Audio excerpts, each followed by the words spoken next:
नाज़रीन, आखिरकार एहसास प्रोग्राम से मुस्तफ़ीद होने के लिए आने वाली ख़वातीन का एहसास कौन करेगा? आपको अपडेट करें फैसलाबाद से, जहां हमारे नुमाइंदा से इब्राहिम हुसैन के मुताबिक फैसलाबाद में अल-फतेह स्पोर्ट्स कॉम्प्लेक्स हाल में बिजली का कनेक्शन ही नहीं। गर्मी से ख़वातीन का बुरा हाल, पसीने में शराबूर हब्स और शदीद गर्मी में लंबी लाइनों में लगी ख़वातीन इंतज़ामिया को कोसने लगी।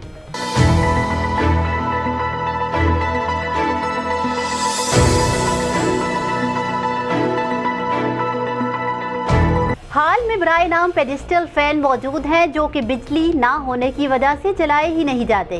क्या मौजूदा हुकूमत आवाम को सहूलियात देने में नाकाम हो गई है या फिर मुतल्लिका स्टाफ और इंतजामिया की नाअहली है, जिसकी सजा दूर दूर से आने वाली गरीब घरानों की ख़वातीन भुगत रही हैं?